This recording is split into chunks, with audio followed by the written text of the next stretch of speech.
Welcome to your first pre-calculus video lecture on section 1-4, compositions of functions.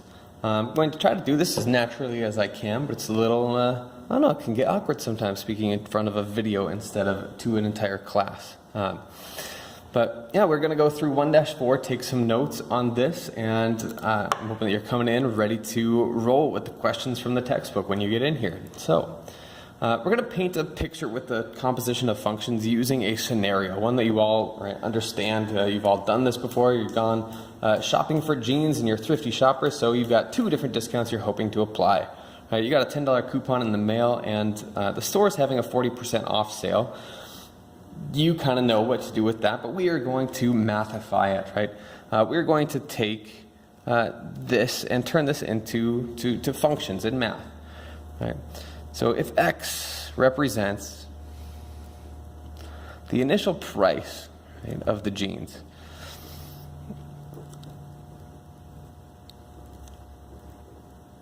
then separately we could define these two functions, right? The two discounts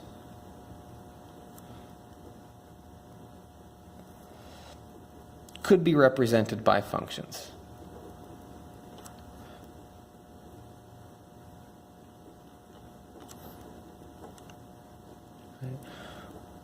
Oftentimes we like to use letters that make sense to name these functions. So we'll say, right, let's let the coupon, right, be a function that's c of x. Right? Function c then would take x, that initial price, and lower it by $10 because you have a $10 coupon. So I can say c of x equals x minus 10. Right? Separately, we have this function of the sale. If I didn't have the coupon, there would still be the sale, and I can have the sale function. That's s of x. And s of x takes a price and lowers it by 40%.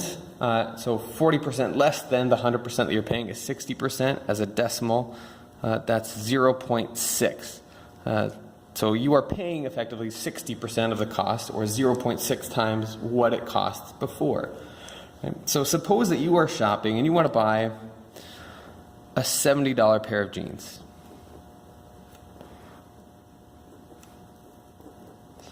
Right? That's the initial price. Right? And suppose that this store is nice enough that they'll let you stack the discounts, right?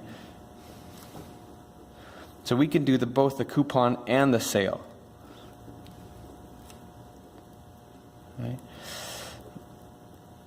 The store is always going to make you take the coupon first, right? They're going to have you do the coupon to lower the price and then take the smaller percentage of that. So we can figure out, right, what would this $70 pair of jeans end up costing us if this was our case, right? So coupon first. We're going to find, all right, what is C of 70? 70 is our initial price. I plug that into my function. It's 70 minus 10. And 70 minus 10 equals 60, right? Coupon reduced it down to $60. So now if I go and do the sale on that new price,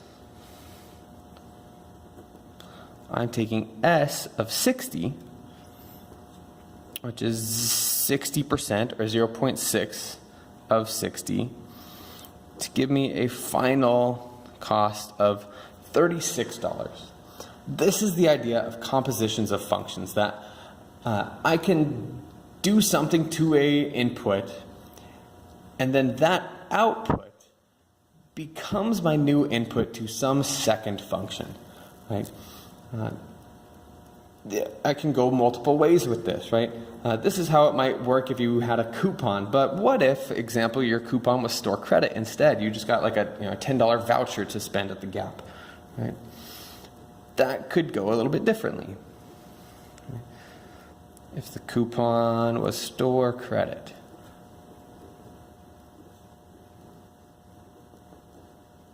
Right?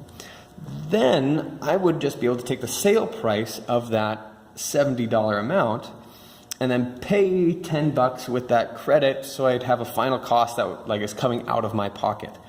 Right? So I would do the sale price first, right? Find out what was the sale price on $70.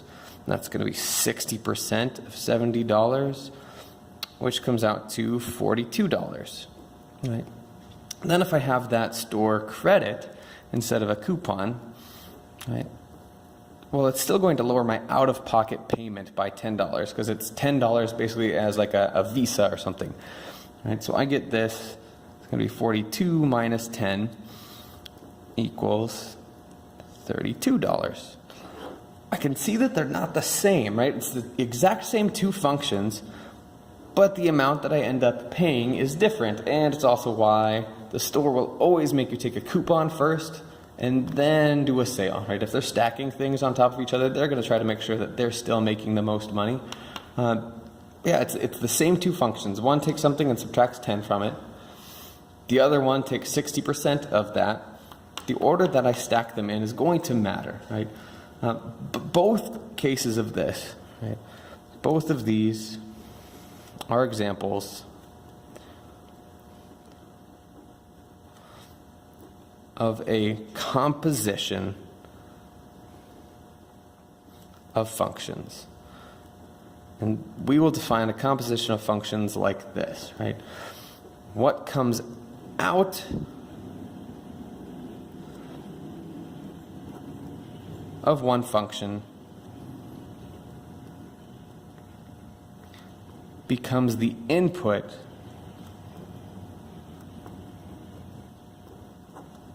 for another function.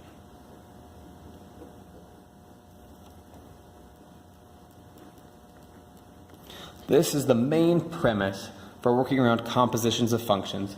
And in the next couple of videos, you'll see how to work with this numerically and graphically and algebraically.